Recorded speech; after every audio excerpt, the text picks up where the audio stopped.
the smartest film critic in the world, Cole Smithey. Hi, this is Cole Smithey, and your guide to what to see and what to avoid at the movies this week. Disclosure: I've never been a fan of Glenn Close. I've always considered her a poor man's Meryl Streep. I can't think of a single role she's played that wouldn't have been improved upon had Streep played it instead. However, Glenn Close's muted, carefully nuanced portrayal of Albert Nobbs is a career-defining performance that commands the deepest respect, and for what it's worth, blew me away. I've been thinking that we need a strong man about the house. God, but isn't he a smasher? Director Rodrigo Garcia's exquisitely crafted period drama set in 19th century Ireland is based on a short story by Irish author George Moore. Albert Nobbs is a socially oppressed woman so desperate to survive economically that she dresses and behaves as a man. The asexual Albert has worked as a quiet live-in waiter at an elite hotel in Dublin for more than 20 years. Her androgynous looks make the subterfuge possible.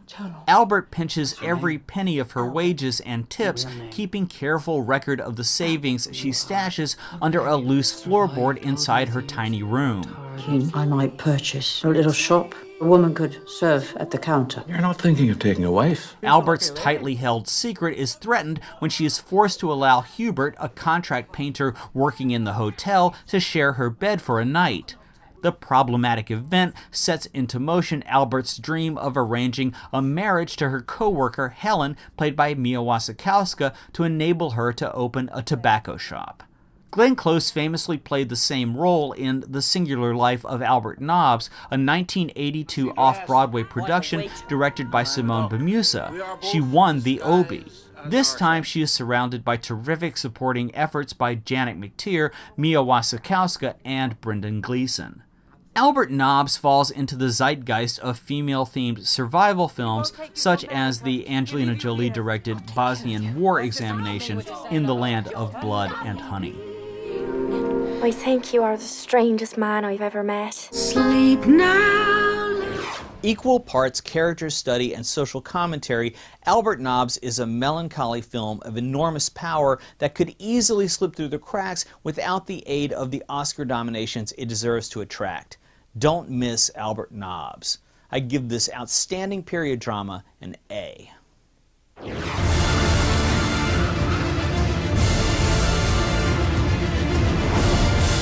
Steven Spielberg pulls out all the stops in his adaptation of the popular European Tintin comic book series.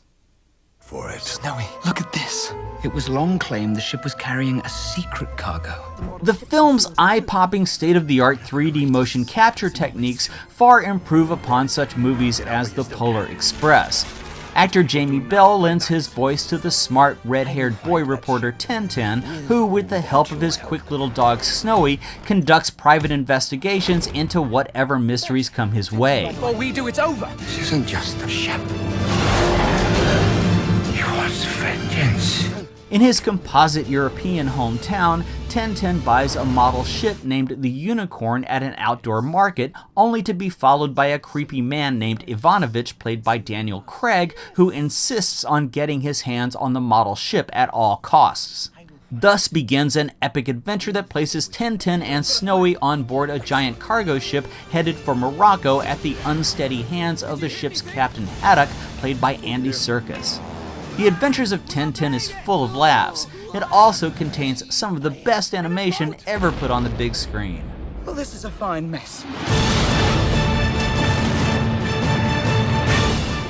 The 3D effects add some spice to a fun kids movie about a search for hidden treasure.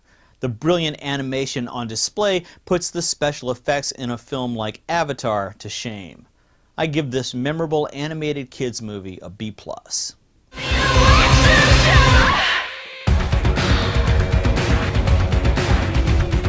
David Fincher can do a great remake. Now let's hope he never does one again.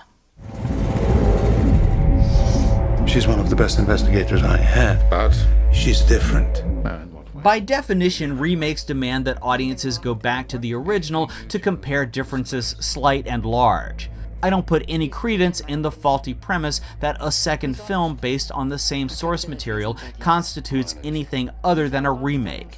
Indeed, many of the compositions and sequences are similar enough between Niels Arden Oplev's version of The Girl with the Dragon Tattoo and Fincher's that watching both is akin to comparing apples with apples. Nevertheless, the significant difference between the two films is a big one. In Fincher's version, Lisbeth and Mikhail Blomkvist get busy, and as such earn a level of intimacy sorely missing from Arden Oplev's still powerful film. Audiences will split hair over Noomi Rapace's iconic goth portrayal of Lisbeth Salander as compared to Rooney Mara's savant sex alien rendition. It's a fascinating comparison. Rapace kicked batshit monkey ass, while Mara's Lisbeth is more the type to ask permission before seeking lethal revenge.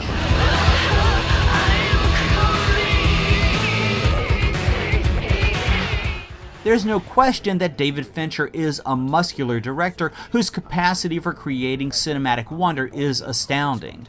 His opening credit sequence here explodes with a shiny, oily black sensual fury that announces the movie as an exploration in thoroughly modern style and sass. To that end, he succeeds full stop. Where he slips is, surprisingly, in articulating Stieg Larsson's story, something that Niels Arden Oplev did better. Some of the blame can be put on screenwriter Steven Zaillian, but editing decisions by Kirk Baxter and Angus Wall play a hefty role. You don't care as much about the mystery of the missing girl as you do with the original because the narrative isn't enunciated with the same degree of passion. Even the seemingly ideal casting of Daniel Craig doesn't work as well for the role. With his downtrodden bearing and doughy charm, Michael Nyqvist made for a more empathetic Mikhail Blomkvist. These people are insane. Soon you will know us all, only too well. David Fincher's Girl with the Dragon Tattoo is a very entertaining movie. The credit sequence alone is worth the price of admission. Is it better than Niels Arden Oplev's film? I'll leave that up to you. I give this memorable remake a B+. My sleeper pick is Roman Polanski's Carnage, and my guilty pleasure pick is We Bought a Zoo. My must-have DVDs are Burke and Hare from MPI Home Video, Warrior from Lionsgate, and A Farewell to Arms Kino Classics Edition from Kino International. Most big people do. They don't realize I'm a man. In spite of the tremendous success he enjoyed with Dracula in 1931, Todd Browning's directorial career was effectively ruined after he made Freaks the following year.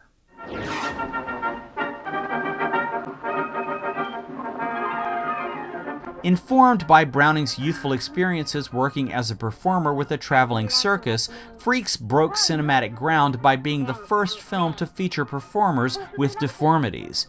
It was banned in Britain for over 30 years. Freaks only enjoyed theatrical success thanks to its rediscovery in the early 60s by cult horror film aficionados whose appreciation enabled it to be discovered again in the 70s during the midnight movie craze.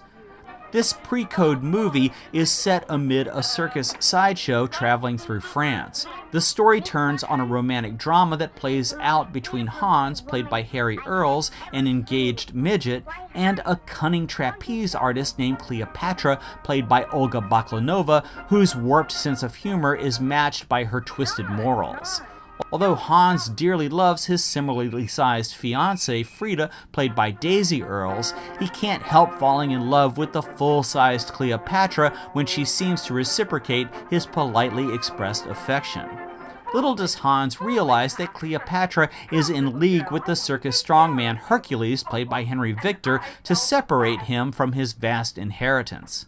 After significant cuts by censors, Browning tacked on an opening scene with a circus sideshow exhibit where a master of ceremonies introduces a curious group of spectators to a deformed woman in a cage that resembles a large baby crib. He calls the unseen woman the Feathered Hen. Not until the film's end will a payoff scene allow the movie audience to see what the circus crowd finds so shocking. Although severely criticized at the time of its release as an exploitation film, Freaks takes every opportunity to humanize its characters.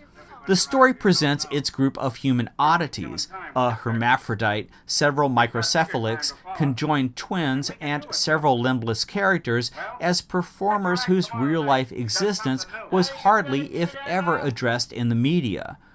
The real horrors in the story come at the hands of the normal people who attempt to take advantage of an oppressed group of people who live by their own strict ethical code of conduct. As happened to Michael Powell, whose brilliant filmmaking career came to an abrupt end decades later with Peeping Tom, Freaks is a unique horror film that was ahead of its time.